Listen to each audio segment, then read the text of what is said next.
जोहार और मिट्टे ना ब्लॉग रे सनम को सागुन दाराम। तो नवा वीडियो तो आदि दिन लहा रना तहे कना। तो तिहिन आपे समारी आगु किया। तो ओय हरक पेड़ा को सेटर कना। आदो एकालते तुपु कते को इदी को ओनाते ताराम इदी दाको।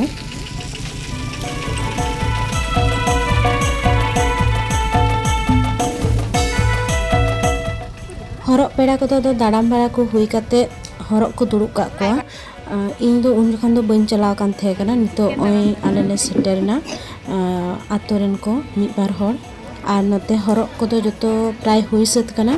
मिद बार हर बाकी को तहे कना और जागे जहाय जहां लका को अगु कदा धुती को जहाना को हरक आको ओना को एम चलाय कना। और आतोरेन को हो ओना साथे किछु मिद बार हर को एम केदा।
नते नुई गिद्रा नेलापे आडेन दो संपर्क ते दादू हुतया। आदो ओनाते उनी को इदी कान थे कना। मेनखान ओंदे एतोय लाजा कना जे ओंडे चला गे बांग सनाय कना। तो जाके ओंडे इदी दो इदी कदे थेना। आदो बाय एमा दे आज दो आज बाबा उनी गे एमा दिया।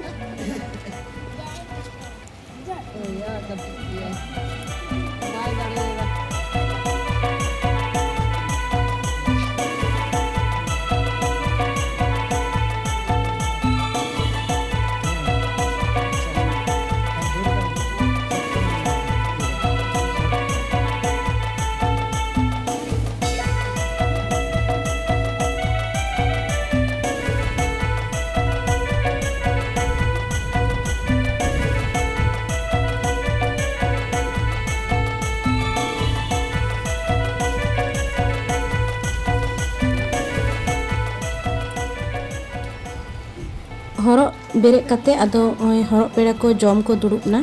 आदो ओना साथे किछु ओड़ा हर और बाखोरेर हर को नितो जम ले दुड़ुब कना। आदो जम बाड़ा को हुयेन खान हरक पेड़ा को बिदे रेना को कामी केदा।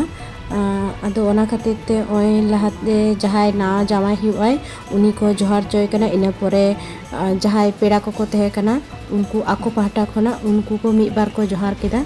तापरे को आदो को बिदे का कोआ।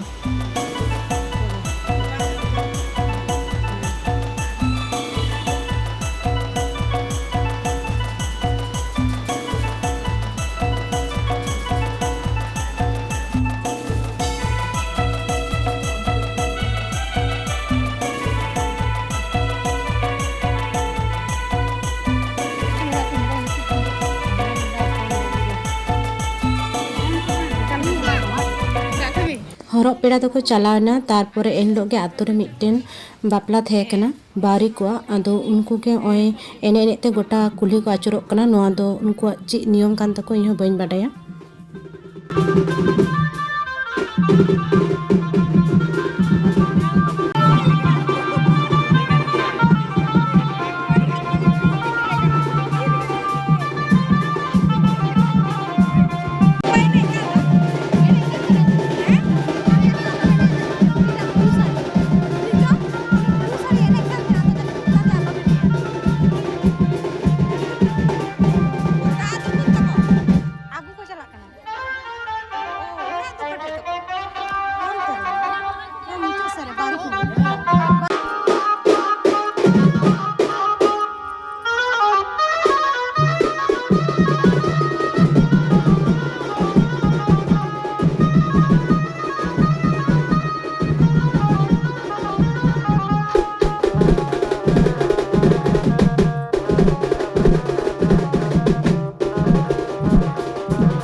ᱛᱤᱦᱤᱧᱟᱜ ᱵᱷᱤᱰᱤᱭᱳ ᱫᱚ ᱱᱚᱰᱮ ᱦᱟᱹᱵᱤᱡ ᱜᱮ ᱢᱟ ᱛᱚᱵᱮ ᱥᱟᱱᱟᱢ ᱠᱚᱜᱮ ᱡᱚᱦᱟᱨ।